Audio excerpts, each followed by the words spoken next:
So, will Ortac's move into Africa pay off? That's what some shareholders have been asking for some months now, after the company switched focus away from its Eastern European gold project in Slovakia towards a new partnership on a Zambian copper asset. Well, to talk to us all about it, we're joined by the Chief Executive, Vasilios Karelas. So, Vasilios, do shareholders have any concerns at all about this shift in focus?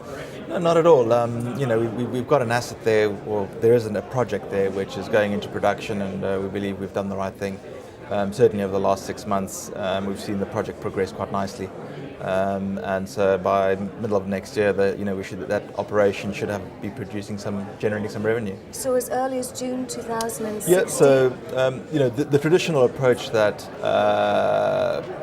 companies have followed in the past has been to develop your project through to pre-feasibility study and feasibility studies. And what Zamsort have done, they've realized that they've got a limited or finite capital pool in this market. And they're fairly confident on the resources that they have there because they've been mining there for the last 10 years. So they've just decided to go ahead and put up a little plant, and there's a lot of support as well locally. So partly from our money going in, there have been others that have followed, and there is further investment going into the company. So I'm pretty sure that they're properly financed and they will be in production by the middle of next year.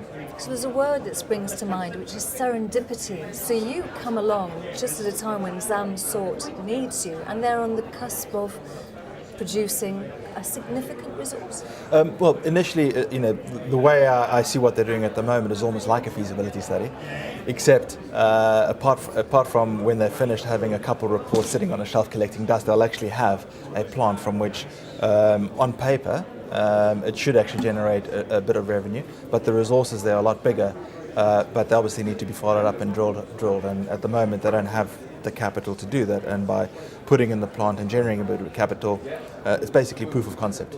And so it's actually, in a way, another way of doing a study. At least it's not a couple of reports sitting on the shelf, it's actually something physical that's there and tangible that's there. Talk to me about the relationship with Zamsort. I mean, how long have you known each other, and how do the two boards get on with each other?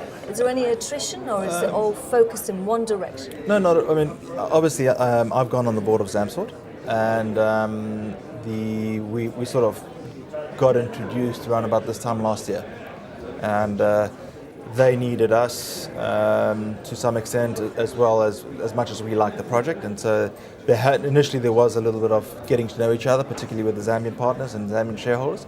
But I've just come back from Zambia, having spent there 3 weeks, and it's all working quite well. Okay, when you say it's all looking quite well, let me visualize it. What are you seeing? What's happening? So while I was there, we had trucks delivering pieces of equipment, and this is equipment that was purchased locally in Zambia. Stuff that they couldn't get in Zambia, they've actually purchased from South Africa, and that's en route. They've cleared an area where the plant's going to be, and this week they should have started doing the civil works, so throwing down concrete for the plant. That's what's happening, and we've just actually completed a geochem program over half the 1,000 square kilometer license area. Unfortunately, the rainy season has started up in Zambia, so things have slowed down, particularly on the geochem program side of things. And so we'll pick that up again in April when the rainy season ends, and hopefully the rainy season won't interrupt the plans to build a plant too much. In actual fact, I think the rain will be quite good for the concrete.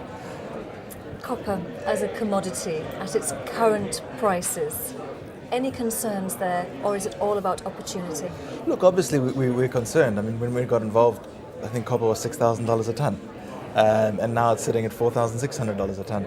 So there is obviously a concern there, but where one can take comfort is that Zamsort has got what should be a low-cost producer, because it's all on surface, it's all weathered. So in other words, it's free digging, so you don't have to drill and blast. And it's reasonably good grade. I mean, the copper grades that they've been mining have been in excess of 1%. And you've also got cobalt, which is running at about 0.25%. And that's based on, the historical records of what they've been mining. So, from that point of view, in theory, we should be okay. Okay, well, you're smiling when you're talking about your copper project. Do I get the same reaction when we talk about the Eastern European assets? Because there's still a concern there, isn't it? There is. I mean, look, progress in Slovakia hasn't been ideal. I mean, we spent a lot of time and effort over the last 4 years moving the project forward and working our way towards getting the social license. So yeah, no, it's not ideal, and even in this market, it's a bit difficult to be able to allocate significant resources in the current market as much as we'd like to, and as much as we love. I mean, the project is a very good asset. I mean, you've got 1.3 million ounce resource, over 1 million ounces in measured and indicated resources. You've got proven and probable reserves in excess of $800,000. It would be a low cash cost producer. Unfortunately, it's just tied up in local issues. Okay, local issues that you can talk to me about. Are they surmountable?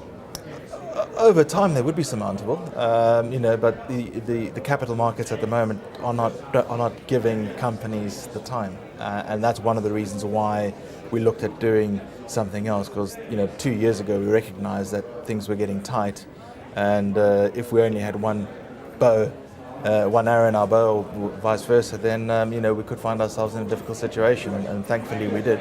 So it does give us another opportunity where we think we can add shareholder value. Okay, well, obviously aside from the resource, cash is king. Yeah. How well financed are you?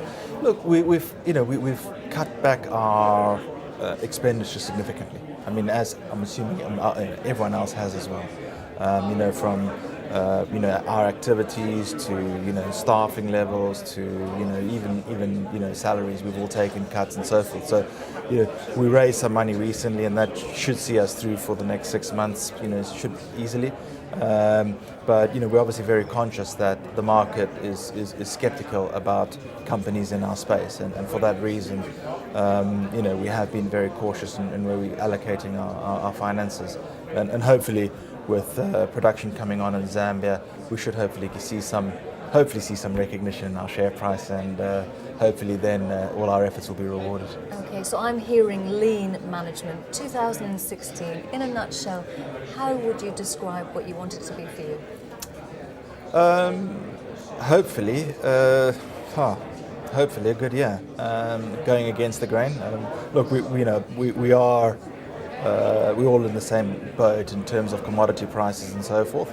But I think with having a near-term production story, generating some revenue, generating interest, and I mean this license area in Zambia has got the potential of hosting a major resource there, and a resource that potentially would interest the majors. Vasilios Karelis, Chief Executive of Ortac, thank you very much indeed for joining us Great, today. thank you.